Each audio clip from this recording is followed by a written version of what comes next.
Welp, y'all, I am back. Been working outside in the cold.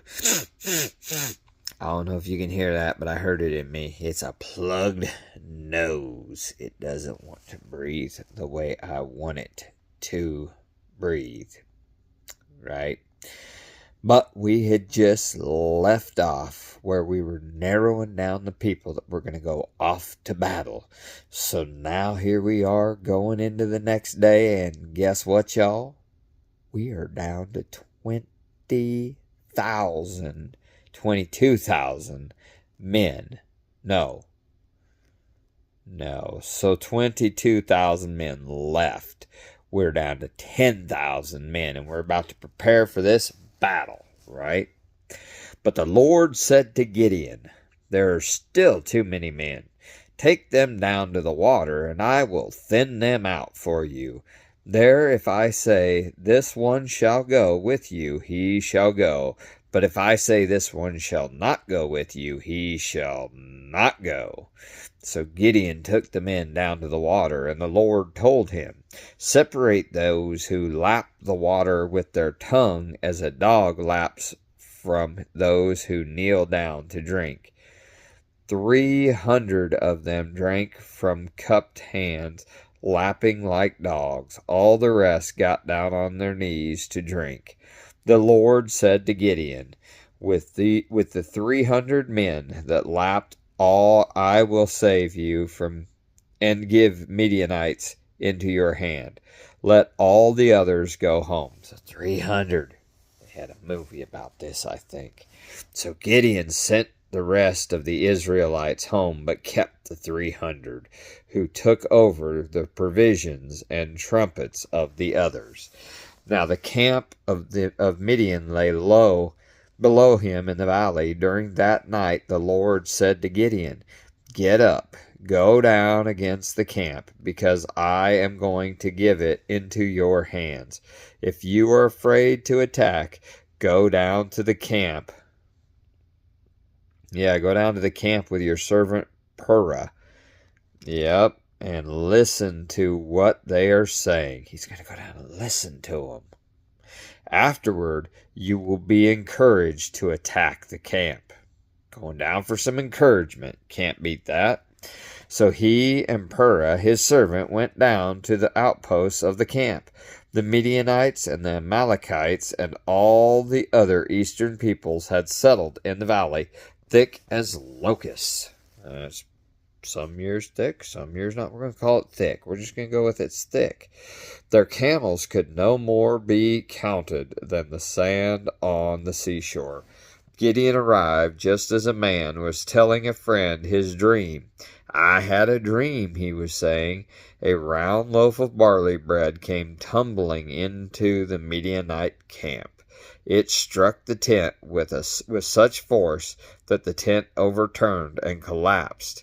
His friend responded, this can be nothing other than the sword of Gideon, son of Joash, the Israelite. God has given the Midianites and the whole camp into his hands. While Gideon heard the dream and its interpretation, he bowed down and worshipped. He returned to the camp of Israel and called out, get up! The Lord has given the Midianite camp into your hands. Dividing the 300 men into 3 companies, he placed trumpets and empty jars in the hands of all of them with torches inside. Now they're down to 300 already. He splits it into 3, so that means they're each probably about 100, right? All they got are trumpets and empty jars, but they got the Lord on their side. Man, and they're about to get an entire army handed over to them with nothing but trumpets and empty jars. Watch me, he told them. Follow my lead. When I get to the edge of the camp, do exactly as I do. When I and all who are with me blow our trumpets, then from all around the camp blow yours and shout, for the Lord and for Gideon. Gideon and the 100 men with him reached the edge of the camp at the beginning of the middle watch, just after they had changed the guard. They blew their trumpets and broke the jars that were in their hands. The 3 companies blew trumpets and smashed jars, grasping the torches in their left hands and holding in their right hand the trumpets they were blowing to blow. They shouted, "A sword for the Lord and for Gideon!"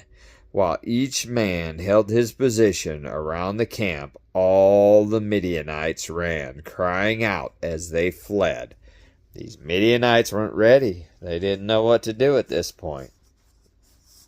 When the 300 trumpets sounded, the Lord cursed the men throughout the camp and turned on each other.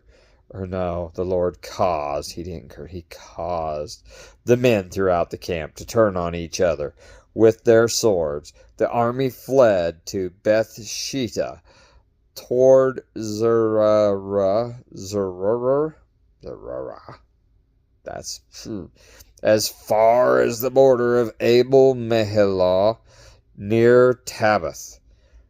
Israelites from Naphtali, Asher, and all Manasseh were called out, and they pursued the Midianites. Gideon sent messengers throughout the hill country of Ephraim, saying, "Come down against the Midianites and seize the waters of the Jordan ahead of them, as far as Beth-barah."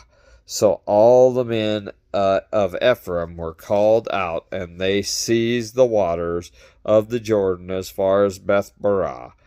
They also captured 2 of the Midianite leaders, Oreb and Zeeb. They killed Oreb at the rock of Oreb, and Zeeb at the winepress of Zeeb. Wonder if those names are because they killed him there, or if they were named that and that's why they killed him there. The things we wonder.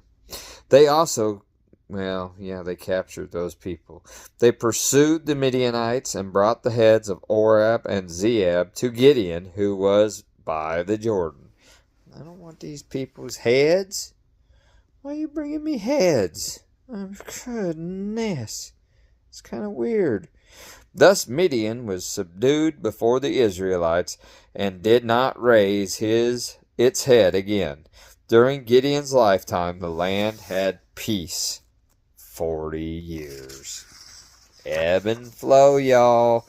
Peace we're in peace.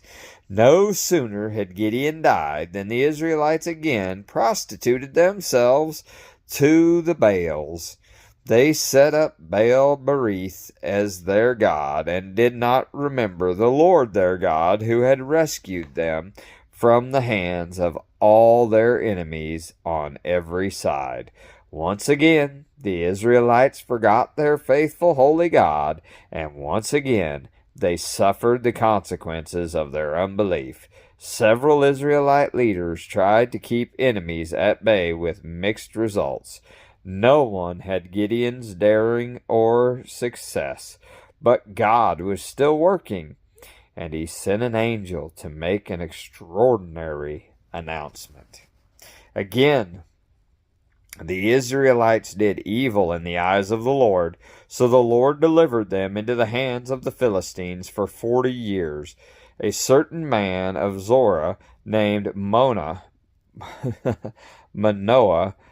from the clan of the Danites had a wife who was childless, unable to give birth.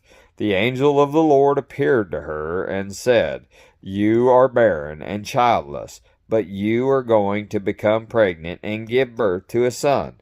Now see to it that you drink no wine or other fermented drink, and that you do not eat anything unclean. You will become pregnant and have a son whose head is never to be touched by a razor, because the boy is to be a Nazirite, dedicated to God from the womb. He will take the lead in delivering Israel from the hands of the Philistines." The birth happened just as the angel had said, and the parents raised the child as God had directed. Young Samson, wild and unusually strong, became a man with a secret. The woman gave birth to a boy and named him Samson. He grew, and the Lord blessed him, and the Spirit of the Lord began to stir in him while he was in Mahanadan. Okay. Between Zorah and Eshtaol. Samson went down to Timnah and saw there a young Philistine woman. He doesn't have good luck with women. When he returned, he said to his father and his mother, I have seen a Philistine woman in Timnah. Now get her for me as my wife. Dude, you might want to leave him alone. Just telling you, I've read the story. His father and his mother replied, Isn't there an acceptable woman from among your relatives or among all our people? Must you go to the uncircumcised Philistines to get a wife? But Samson said to his father, Go get her for me. She's the right one for me. You don't know, brother. You don't know. His parents did not know that this was from the Lord, who was seeking an occasion to confront the Philistines, for at that time they were ruling over Israel. Yeah, but Samson, you're going to be in trouble, my man. I'm just letting you know, you and women should not be together. Samson went down to Timnah together with his father and mother. As they approached the vineyard of Timnah, suddenly a young lion came roaring towards him. The Spirit of the Lord came powerfully upon him, so that he tore the lion apart with his bare hands, as he might have torn a young goat. But he told neither his father nor his mother what he had done. Then he went down and talked with the woman, and he liked her. Man liked her. That's good. It's God's plan, so we know that's good. I'm just telling you, you make bad decisions. Sometime later, when he went back to marry her, he turned aside to look at the lion's carcass, and in it he saw a swarm of bees and some honey. He scooped out the honey with his hands and ate as he went along. When he rejoined his parents, he gave them some, and they too ate it. But he did not tell them that he had taken the honey from the lion's carcass. Yeah, you touch something dead, man. You ain't supposed to be clean, kind of by the law.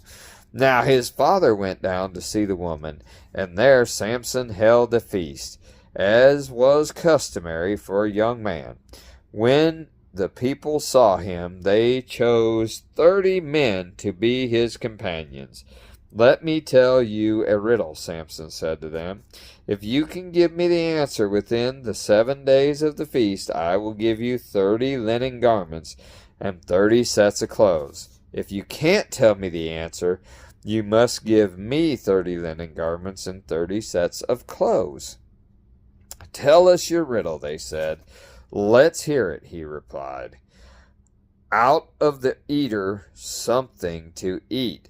Out of the strong, something sweet. For 3 days they could not give the answer. On the 4th day they said to Samson's wife, Coax your husband into explaining the riddle for us, or we will burn you and your father's household to death. Not very friendly people. Did you invite us here to steal our property? Then Samson's wife threw herself on him, sobbing, You hate me. You don't really love me. You gave my people a riddle, but you haven't told me the answer. Told you, Mr. Samson. Anyway, I haven't even explained it to my father or mother, he replied, so why should I explain it to you? She cried the whole 7 days of the feast. So on the 7th day he finally told her, because she continued to press him. She in turn explained the riddle to her people. Before sunset on the 7th day the men of town said to him, What is sweeter than honey, and what is stronger than a lion? Samson said to them, If you had not plowed with my heifer, you would not have solved my riddle. The Spirit of the Lord came powerfully upon him. He went down to Ashkelon, struck down 30 of their men, stripped them of everything, and gave their clothes to those who had explained the riddle. Burning with anger, he returned to his father's home, and Samson's wife was given to one of his companions who had attended him at the feast. Later on, at the time of wheat harvest, Samson took a young goat and went to visit his wife. He said, I'm going to my wife's room. But her father would not let him go in. I was so sure you hated her, he said, that I gave her to your companion. Isn't her younger sister more attractive? Take her instead. Samson said to them, This time I have a right to get even with the Philistines. I will really harm them. So he went out and caught 300 foxes and tied them tail to tail in pairs, and then fastened a torch to every pair of tails.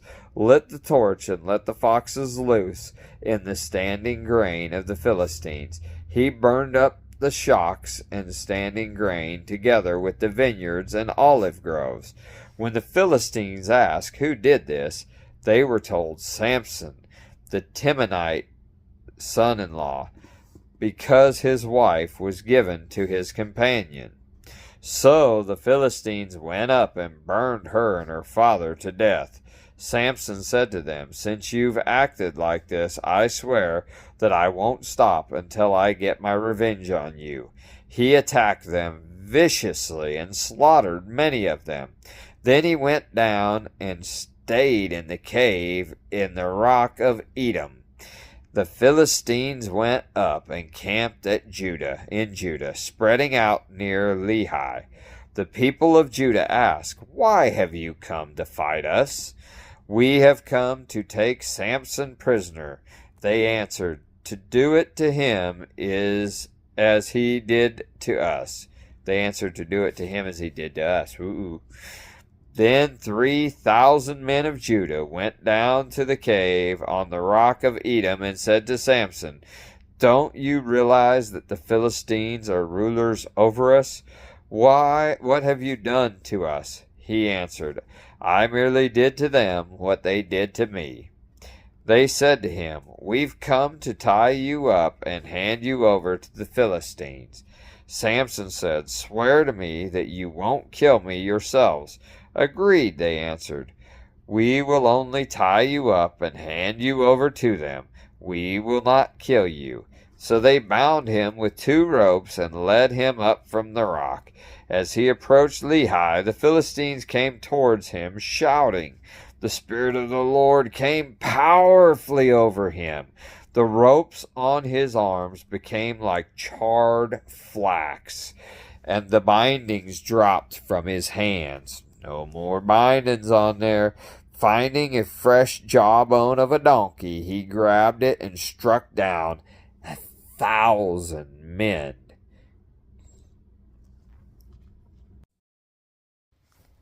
Well, y'all, I was in the middle of reading, and then guess what? Call from the lovely young Miss Amby. Thank you for calling me, baby girl. I love it. I love it when I get a call from my daughter. But anyway, we were at the bottom of page 115, and I had already gone 18 minutes and something. Almost 19. Doggone, I wasn't even looking at the time. I needed to get stopped. So what a blessing that she called. And we were right at the bottom, like I said, at 115. He had already struck down them 1,000 men, and Samson said, With a donkey's jawbone, I have made donkeys of them. With a donkey's jawbone, I have killed 1,000 men. So we're going to pause it right there. Done where we are at. Thank you for calling and stopping at Miss Amby. I'm going to put these together somehow, try to. And then when we do, we'll put it on the video and we'll see. maybe Miss Amber gonna watch it on the video with us. All right. Love y'all. I hope y'all have a blessed day. Thanks for being here and just going through this journey with us.